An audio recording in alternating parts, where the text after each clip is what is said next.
to be the chair of this panel discussion. We're going to talk about the historic experience. Let me welcome my viewers or our viewers watching us live on Al Jazeera Mubashir. First of all, let me welcome the speakers of this conference. I'll start with Mr. Rolly Miller, a professor of Gulf Studies at Georgetown University in Qatar, and also Abdulaziz Al Ishaq, a journalist here in Qatar, and also manager of or director of projects. I'd like also to welcome Mr. Al Hawas Taqi, researcher at Al Jazeera Study Center, and also Hassan Ahmadian, researcher and professor from Iran, specialized in political sciences. Ladies and gentlemen, dear viewers, the fourth panel comes on the second day of this conference, as I said earlier, and the title of the new security arrangements in the Gulf region. The speakers are going to focus on the main experiences in these contexts. Some said that previous experiences failed to bring security and safety to the GCC region. There is another aspect which might be also part of what our speakers are going to speak about, and actually what's the coming period going to look like, and which experience will bring safety, security, and prosperity to the region. Let me give the floor to the speakers. Every speaker will have 15 minutes for his presentation, and at the end we'll have a Q&A session and interaction between the speakers and also the participants. So we start with Mr. Rolly Miller from Georgetown University. The floor is yours.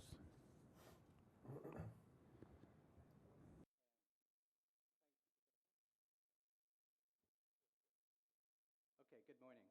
Thank you for the invitation today. It's a real honor to be here.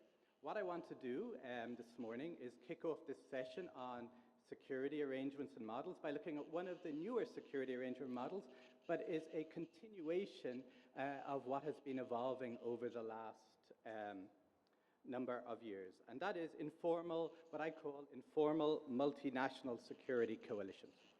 Okay? There are a number of these. There are a number of these over the last few years that I want to look at. And what I want to look at is the role of actors inside them. Why do they participate and what do they get out of them? And the first one is the Arab coalition in Yemen. And the second is the Islamic military counter-terror coalition founded in Riyadh at the end of 2015. And the third, although not a classic military alliance, is the anti-Qatar coalition that used a hybrid range of measures to achieve its security objectives. Now, the first point I would say is that in the early stages of all of these alliances, they were lauded by the participants as a turning point, and I'm quoting here from senior officials, as a turning point in Arab joint actions, and even as an alternative model to Western intervention in the Middle East. But of course, as we know, the reality is somewhat different. The Islamic military counter-terror coalition is arguably inactive for its entire existence. We see the limitations of the Yemen and anti-Qatar coalition on a daily basis. And I would even argue that the recent attempt by the United States to introduce a MESA alliance is really an acknowledgement of the failure of these local attempts to provide security and leadership in the Gulf and the wider region. However, despite their limitations over the last 3 to 4 years, these informal multilateral security coalitions are important aspects of security governance now in the Gulf and wider Middle East, and certainly relevant to a talk on security arrangements in the Gulf. Security managers have turned to these frameworks to develop enforcement capabilities where they were lacking before in terms of other frameworks, and to foster a consensus in terms of security governance. Now, This is set in the context of trying to deal with instability on a regional level. We have many weak states. We have strong insurgencies. We have transnational non-state actors, as you all know. We have a shifting regional balance of power and a shrinking power differential between the United States and other actors. And what you see is that these coalitions are a response to that set of circumstances in the strategic environment. And they're made up of sovereign states and non-state actors. Here's just a quick look at the member states of the Islamic Counter-Terror Coalition, as you'll know, the Yemen Coalition, and the Anti-Qatar Alliance. And these are attempts to deal with security challenges and achieve security governance in the Gulf and the wider region. And from a conceptual perspective, you can bracket these under the theoretical area of collective conflict management that's been addressed in the work of Crocker and others. And basically what they talk about is in terms of a grouping of states informally where the operational tasks are issue-specific, to coordinate support for a particular objective, whether it's to target the Houthis in Yemen or to undertake military operations against a terror group. Another commonality, apart from being issue-specific, is that all of these coalitions are not exclusively focused on military action. They look to use a variety of instruments to achieve their issue-specific goals. Economic coercion, as in the case of the Qatar coalition, informational warfare. They're also very highly flexible and improvised in terms of the nature of cooperation, you know. As Adel al-Jubeir, the senior Saudi foreign ministry official, said at the time of the founding of the Islamic Counter-Terror Coalition, individual countries who join can decide what they contribute, when to contribute it, and in what form and shape they choose to make that contribution. So flexible too, informal and issue-specific. They also share another characteristic that is unusual in alliances in this region or any other, and that is, unlike formal alliances, they don't have strict conditions for membership. Now, such strict conditions for membership was a great frustration of Saudi Arabia during the GCC years, and I would argue one of the main reasons that Saudi Arabia walked away from the GCC. But these informal coalitions placed no limits on membership on the basis of identity, religion, domestic political systems, or even sovereignty, because they allow non-state members in as well as state members.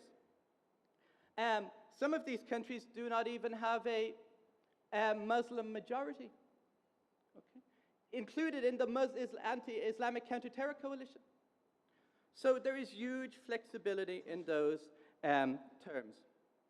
And it goes without saying that these coalitions even include contested non-state actors, including, for example, the contested government in Libya and the pro-Saudi forces in Yemen. And the final point I will make that all of these coalitions have in common is that they all agree to join without any official membership or formal arrangements. There's no treaties, there's no institutions. There is no expectation on behalf of participants that the ultimate outcome will be an institutional relationship like the EU or NATO or the GCC or ASEAN. Members can walk away freely, at least in theory, at any time they choose. We see this with Morocco in Yemen, with even the UAE in Yemen. And almost all the subordinate participants of the anti-Qatar coalition have walked away to some extent. They can also be easily disbanded once they have achieved their objective. And the most important point, arguably, is that they transcend a specific geographic region. Now, this is another example of an informal coalition, the Global Coalition Against Daesh. Now, we're not looking at that today because it's American-led and not regional-led, but if you can see the spread of countries that are participants, there's no geographic focus or proximity. And we see this very clearly in the other coalitions too. If you look at the Yemen coalition, Sudan, Morocco, Senegal, the US, UK, all between 2,000 kilometers and 6,000 kilometers away from the actual battle zone. In the case of the Islamic Counter-Terror Coalition, 41 member states, albeit somewhat inactive. 15 are located more than 5,000 kilometers away from the headquarters in Riyadh. And so these are the defining characteristics of these coalitions. They also have three distinct but overlapping relationships within the coalitions.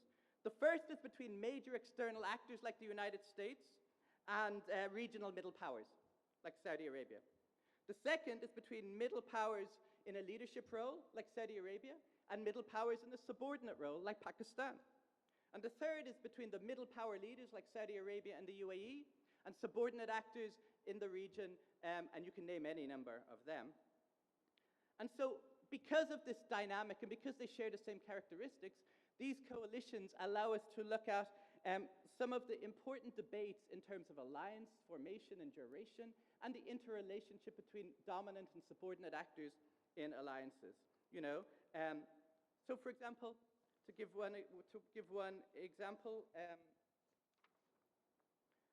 in what circumstances do middle powers on a local level, a Saudi Arabia or a Pakistan or in Egypt, why do they decide to invest their surplus resources in security management and enforcement capabilities?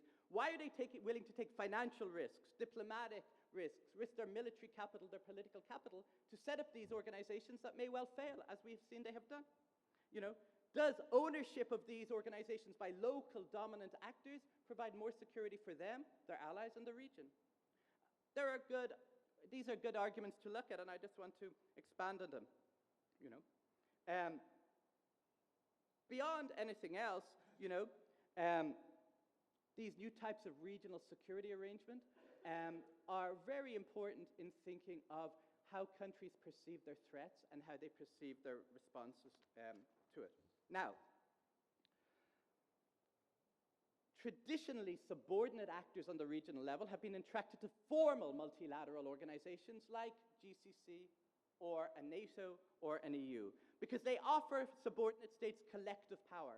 They can join together with other actors and pool their capabilities and resources.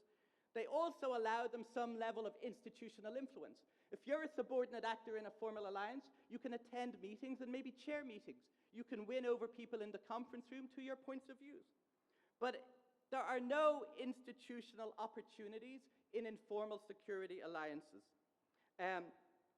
Compared to a narrow inside-out alliance like the GCC, subordinate members have less opportunities to play an impactful role.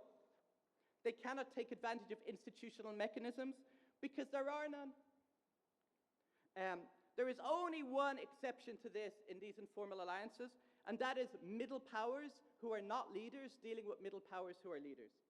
So, for example, if you look at a number of these coalitions, one of the most interesting dynamics is the relationship between Pakistan and Saudi Arabia. Saudi Arabia is the acknowledged leader, but Pakistan has been able to engage in significant soft balancing to influence and constrain Saudi actions vis-a-vis the wider regional goals. But overall, outside of this dynamic, here you see the former head of the Pakistani military with the King of Saudi Arabia and the current head of the Pakistani military with an Iranian counterpart meeting at the same time. But outside of this middle power dynamic, the informality of these coalitions allows the dominant actor a lot of freedom of movement to impose its own agenda. Okay. The other thing you see in these coalitions is the opportunities for the dominant actor to achieve its long-term strategic objectives at the expense of these subordinate partners. And this raises another issue. Why do subordinate actors enter these alliances that have no strict entry requirements? Why do they enter these alliances? What is the benefit for them? And then why do they stay in? Now, Schneider's theory of security alliances said that the weaker the state in an alliance, the more likely it's caught between entrapment and abandonment. And the one point I want to make is this is actually lower in an informal alliance. So although the smaller subordinate actors have less influence, less capacity to influence the actions of the dominant actor, they are also less trapped in the alliance and less likely to be abandoned. Because there is a lack of rules, there is a lack of constraints on their action. The other thing you see is a lack of official public documents.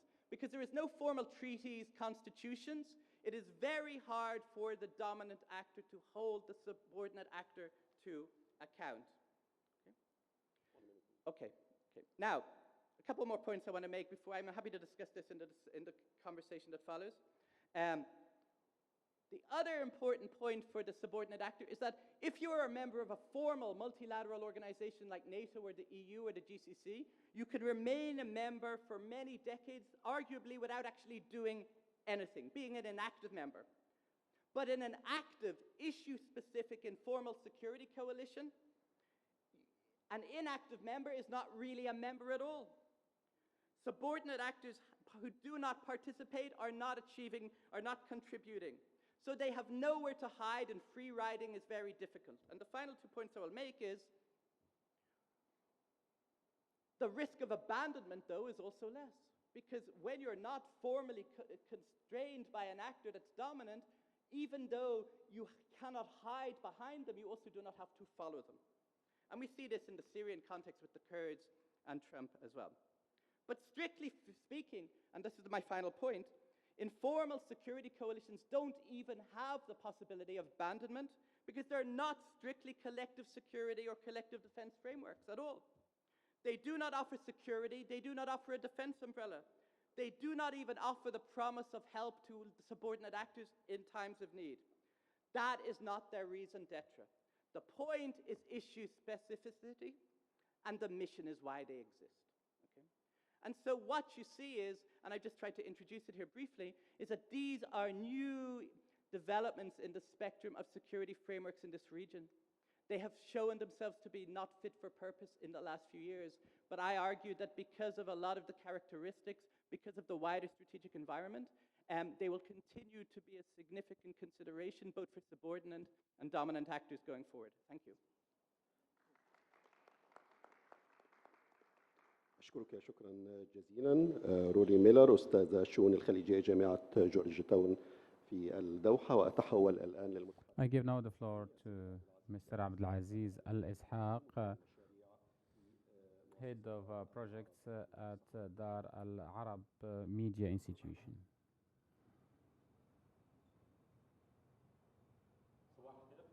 Good morning to everyone.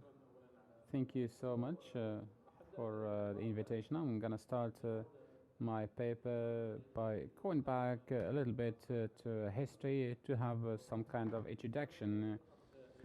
So historically speaking, I'm going to try to introduce the GCC structure which brought us to this situation. You all know that the GCC area had protectorate or colonial time, regardless of the name. Many states were present here at the course of history, and also in the pre-state period. The GCC countries of today, or the ruling families today, and some of them, of course, changed. They were getting ruling legitimacy from the colonial power or through controlling specific areas.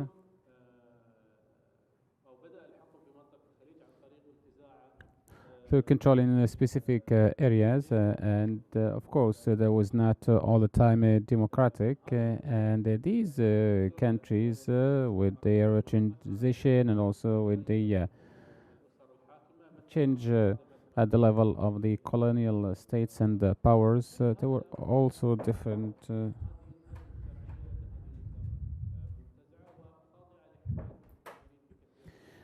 these states were, of course, under protection of external powers until we came to the 80s and the appearance and the rise of Iran and resulting to the Iraqi protection. And at that time in the GCC countries were heading towards the events in the early 90s, the invasion of Kuwait, regardless of the reasons behind the invasion of Kuwait, the support of USA, the ignorance of the Iraqi president.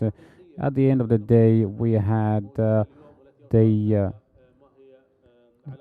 current situation. We had the ingredients of the current situation which introduced new powers into the region, USA, UK, and other states. Although GCC countries kept on their non-democratic path, with the exception of Kuwait, which was trying to go its own path, but there was also a collision with its own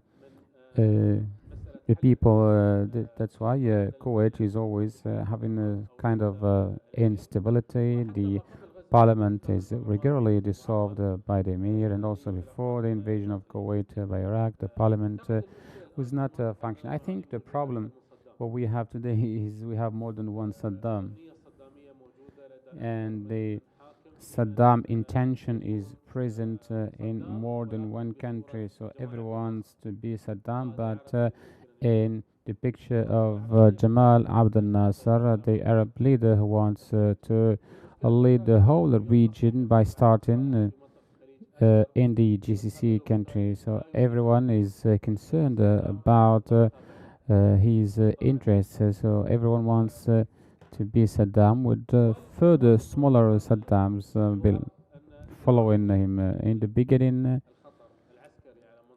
everyone was saying that Iran was the military danger, at least during the last 20 years, but no GCC country was able to prove that Iran was really a military danger against any country in the region. Of course, Iran was or has been a danger through its proxies, through its arms in the region, and through some interventions, but Iran has never been an immediate or direct military threat for GCC countries. Can Iran now, after these many years, or can we say that Iran is still representing or perceived as a military threat? I think today we are armies and troops protecting ourselves from ourselves and not from Iran. If we put this in academic context, the budget of Saudi Arabia in the military was more than $88 billion, and the budget of Iran is around 7 billion. So Iran needs to work very hard for over 15 years to reach the budget of Saudi Arabia, let alone UAE and the rest of the GCC countries. So I think that Iran would need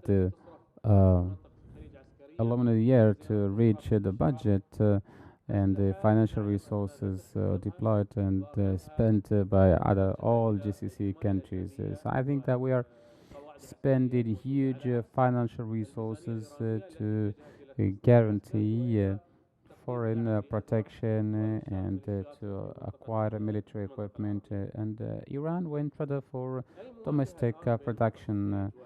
Any confrontation today between Iran and the GCC countries would happen only with the existence and presence of Saudi Arabia, and today with the blockade against Qatar, I think this is getting more difficult. Earlier, everyone was looking at Saudi Arabia as an example, and everyone here in the GCC area perceives Saudi Arabia as a protection of everyone here. Of course, this position of Saudi Arabia changed a bit with the war of Yemen, but there is still a conviction that in case there is any confrontation between Iran and Saudi Arabia will lead this war, if we suppose that there is no external intervention here in the region.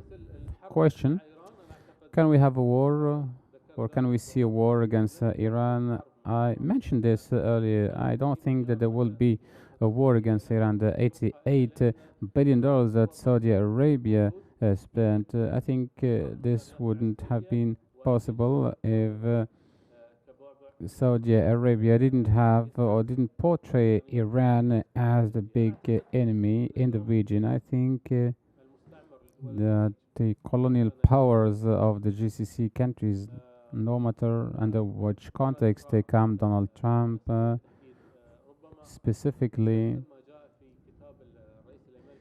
he uses what was mentioned in the book of Nixon.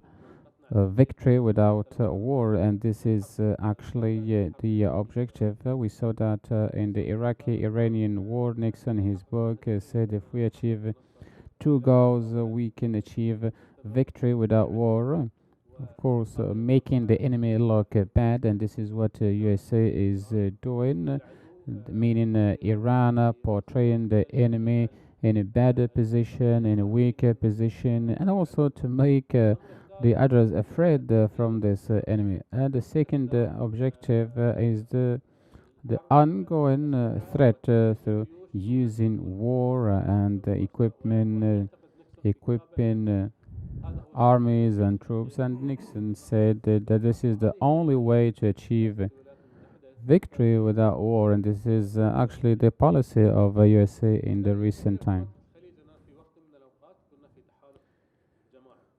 In the GCC area, we were inside the coalition, even though we had some disagreements and differences. Of course, we had issues related to borders, in the case Saudi Arabia and Kuwait, Saudi Qatar, Saudi UAE. There has been always a mechanism to resolve such differences and disagreements. The problem today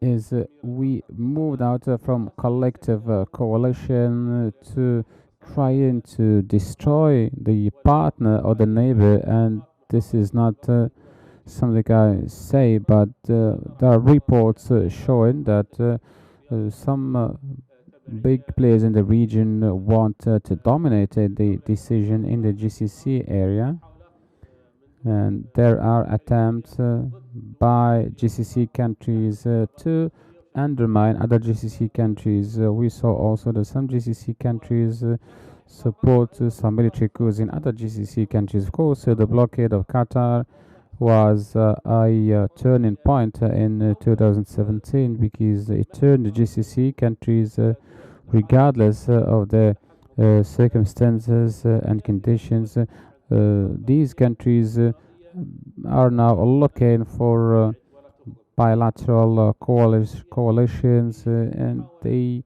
are no longer under a common coalition, a common GCC country, and they started going towards Russia or China. So this new type of coalitions is very costly for the GCC countries. We saw Qatar with Turkey, Kuwait going into a coalition with Turkey, and everyone is talking about Sultanate Oman and Iran, Bahrain, Saudi Arabia, and UAE. So these bilateral coalitions are going to be dangerous in the future for the whole GCC region. Another problem relates to the ruling system in our region. Actually, we are focused more on the financial side rather than the political side. There is investment in a country, for example, to get support from another side. So where this makes us all the time under constant threat, and this is, of course, gonna open the way for more dangers in the region. There is also another problem at the level of the ruling systems here, which is actually the absence of a democratic system or democratic process, and this brings us back to legitimacy. And apart from the external threats, we have also domestic threats.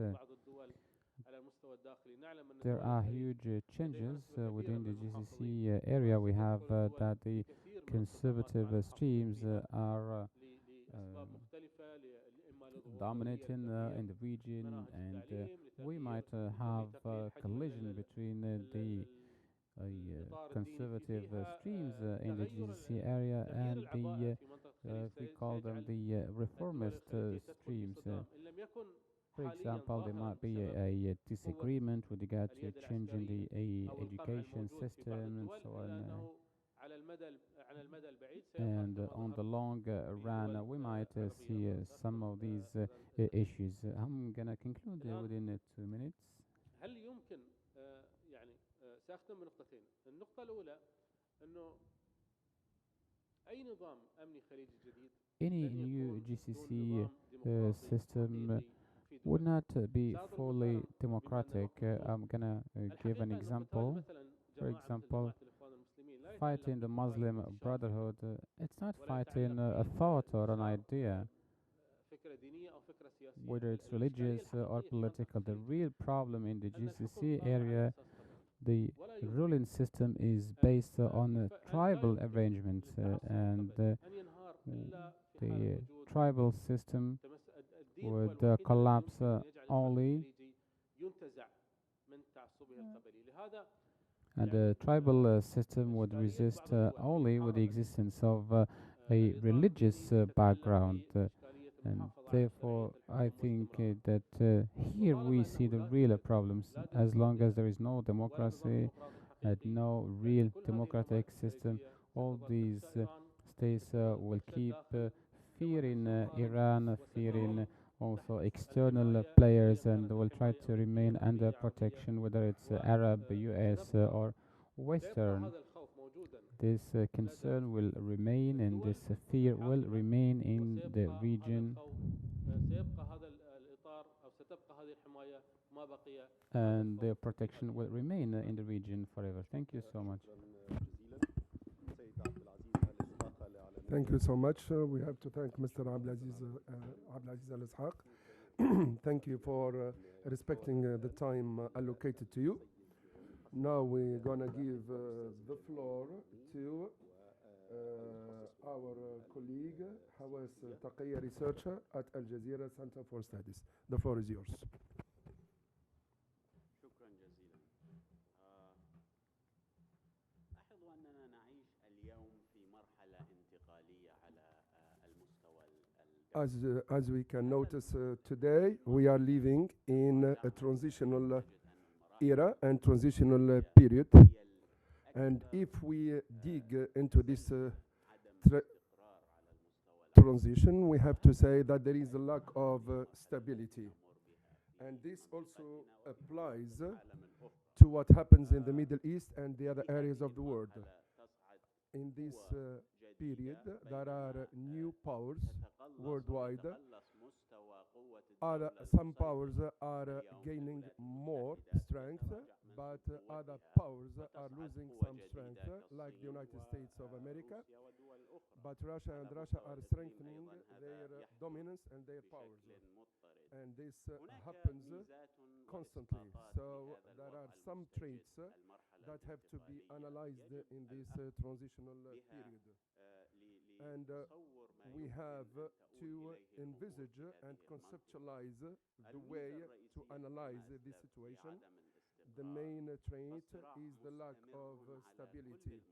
So the struggles are still going on, politically speaking, military speaking, economically speaking, financially speaking, different facets. So the expenses are getting more and more for the dominant country.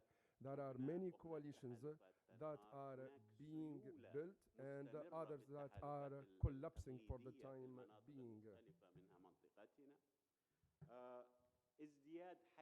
Also, we have to talk about the ambition of some countries and some regional powers to perform their roles. And this is what is happening now. And also there is an attempt.